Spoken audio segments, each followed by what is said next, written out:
আসসালামু আলাইকুম, কেমন আছেন সবাই? আশা করছি যে যেখান থেকে আমার ভিডিওটা দেখছেন সবাই আল্লাহ পাক ভালো রেখেছেন। আমরা আলহামদুলিল্লাহ ভালো আছি।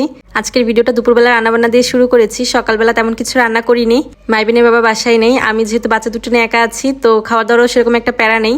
ওদের একটু ঢেঁড়স সিদ্ধ, আলু সিদ্ধ আর ডিম সিদ্ধ করে খাইয়েছি, আর আমি পাশের বাসার কাকি রুটি ডিম ভাজি দিয়েছিল তো সেটা দিয়েই নাস্তা করেছি। আমি আসলে ভেবেছিলাম কিছুই খাবো না, ওদের খাইয়ে একটু বাহিরে বসে আছি, তখন দেখলাম কাকি হাতে করে নিয়ে এসেছে। তো আমি দুপুরের জন্য রান্নাবান্না শুরু করে দিয়েছি। আজকে আলু পটল দিয়ে একটু তেলাপিয়া মাছের ঝোল রান্না করব।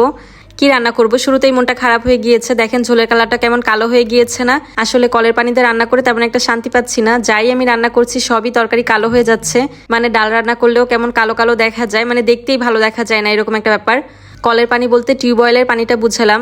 আমি গ্রামের সবাইকে জিজ্ঞেস করেছি যে আপনারা রান্না করলে এরকম কালো হয়ে যায় না? তো তারা বললো যে তারা টিউবওয়েলের পানিতে রান্না করে না, তারা পুকুর থেকে পানি নেয়, আর না হলে বৃষ্টির পানি ধরে রান্না করে। তো এই দুইটার কোনোটাই করা সম্ভব না, তাই কলের পানি দিয়েই রান্না করে খাচ্ছি, কি করব। আর এদিকে দেখেন আমার বাড়ির সামনে কিন্তু পুকুর ভরাট করার কাজটা কিন্তু চলছে।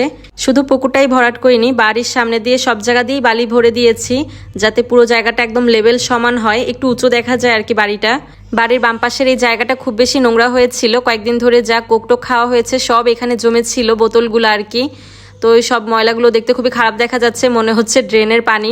সমস্যা নেই, বালি ভরা হয়ে গেলে উপর থেকে ময়লাগুলো সব তুলে ফেলে দেওয়া হবে, আর সব একরকমই লাগবে দেখতে। এই যে দেখেন কত সুন্দর দেখা যাচ্ছে না? বাড়িটা কিন্তু অনেক উঁচু হয়েছে, মানে বাড়ির আশেপাশে জায়গাটা। আমি তো নিজেই দেখে অবাক যে কয়েকদিন আগে কেমন ছিল পুকুর, সামনে দিয়ে কেমন উঁচু নিচু ছিল, কিন্তু এখন জায়গাটা পুরো একটা ফুটবল মাঠের মতো লাগছে দেখতে। তো যাই হোক, আমি একটা রান্না করে বাইরে গিয়েছিলাম দেখতে আর কি, যে কি অবস্থা, কাজ কতদূর চলছে। তো কাজ তো চলছে, আর আমি এখন আরেক পদ রান্না করে নিব। আর এখন একটু গরুর কলিজা ভুনা করব। তো কলিজাগুলো আমি আগে হলুদ আর লবণ দিয়ে একটু সিদ্ধ করে নিয়েছিলাম, আর এখন মশলাটা একটু ভালো করে কষিয়ে নিচ্ছি। তো সব বাটা মশলা আর গুঁড়া মশলাগুলো দিয়ে দিয়েছি, কয়েকটা কাঁচামরিচ দিয়েছি, আর এখন পানি দিয়ে সামান্য একটু পানি দিয়েছি, ভালো করে একটু মশলাটা কষিয়ে নিব। তারপর আগে থেকে সিদ্ধ করে রাখা কলিজাগুলো দিয়ে দিয়েছি। কলিজাগুলো যেহেতু আগে থেকে সিদ্ধ করা হয়েছিল, এই কারণে রান্না করতে বেশি সময় লাগবে না। তো আমি কিছু আলুও দিয়ে দিয়েছি কেটে, কলিজা ভুনে আলুটা খেতে আমার ভালোই লাগে। তো যাই হোক, এখন একটু ভালো করে কষিয়ে নিব, আর এরপরে একটু পানি দিয়ে দিব, যাতে সবকিছু ভালো করে সিদ্ধ হয়ে যায়।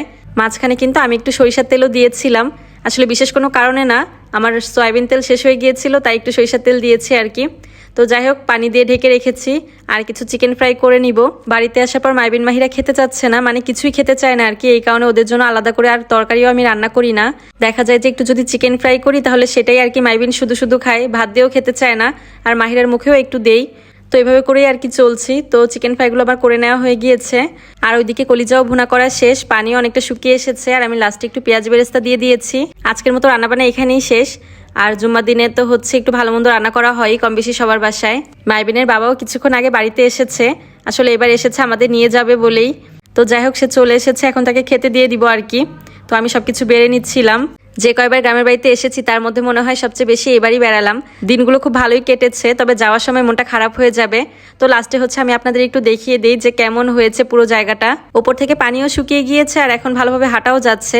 তো ওই জায়গাটা নিয়ে আরো টুকটাক আমাদের প্ল্যান আছে, সামনে ইনশাল্লাহ আরো কিছু করব। তো আমার ভিডিওগুলো দেখলে আপনারা নিশ্চয়ই জানতেই পারবেন। এখন আপাতত বৃষ্টির কারণে কাদা কাদা হয়ে যাচ্ছে, তো এই কারণে কিছু ইট বিছিয়ে দিয়েছে যাতে সবার হাঁটাচলা করতে সুবিধা হয়। তো যাই হোক, আজকে ভিডিওটা এখানেই শেষ করে দিচ্ছি। সবাই ভালো থাকবেন, আল্লাহ হাফেজ।